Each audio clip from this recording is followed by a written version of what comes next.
আল্লাহ তাআলা বলেন, যে কেউ একটি প্রাণীকে দয়া করে আল্লাহ তার প্রতি দয়া করবেন।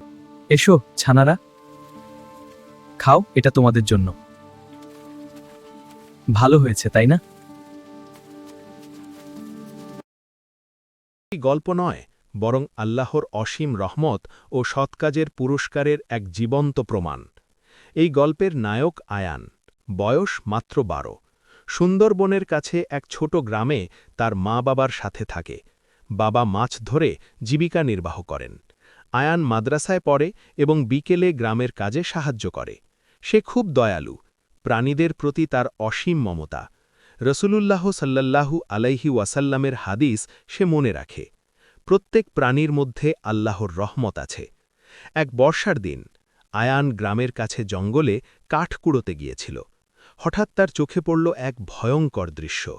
একটি বিশাল বাঘ, সুন্দরবনের রাজা, শিকারীদের লোহার ফাঁদে আটকে গেছে।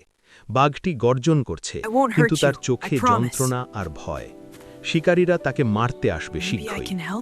আয়ানের হৃদয় কেঁপে উঠল। সে জানে বাঘ মানুষের শত্রু, কিন্তু সে আরও বেশি জানে আল্লাহ সব প্রাণীকে সৃষ্টি করেছেন। সে ভাবল, যদি আমি এই বাঘকে বাঁচাই, আল্লাহ কি আমাকে রক্ষা করবেন? ভয়ে তার হাত কাঁপছিল, কিন্তু দয়ার অনুভূতি জয়ী হল। সে ফাঁদের কাছে গেল। আয়ান ফাঁদ খুলে দিল। বাঘটি বেরিয়ে এলো, তার বিশাল শরীর, ধারালো দাঁত। এক মুহূর্তের জন্য আয়ানের দিকে তাকাল। আয়ান চোখ বন্ধ করে বলল, ইয়া আল্লাহ, তুমি রক্ষা করো। বাঘটি কোনো আক্রমণ করল না। সে শুধু একবার গর্জন করে জঙ্গলের গভীরে চলে গেল। আয়ান বাড়ি ফিরে এলো, কাউকে কিছু বলল না।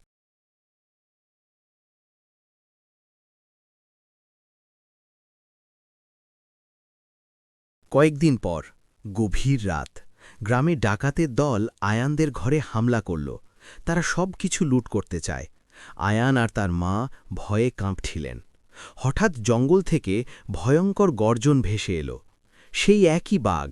সে ডাকাতদের সামনে দাঁড়িয়ে এমন গর্জন করল যে তারা সব কিছু ফেলে পালিয়ে গেল। বাঘটি আয়ানের ঘরের সামনে কিছুক্ষণ দাঁড়িয়ে রইল, তারপর শান্তভাবে জঙ্গলে ফিরে গেল।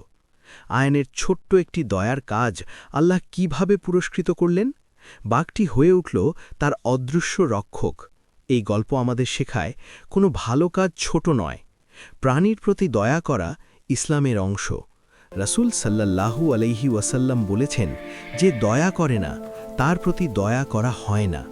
আল্লাহ যাকে চান তাকে অসম্ভব উপায়ে সাহায্য করেন। আয়ানের মতো আমরাও যদি প্রাণীদের প্রতি, মানুষের প্রতি দয়া করি, আল্লাহ আমাদেরও পুরস্কার দেবেন, হয়তো এমনভাবে যা আমরা কল্পনাও করতে পারি না। সুবহানাল্লাহ। আল্লাহ আমাদের সবাইকে দয়ালু বানান। আমিন।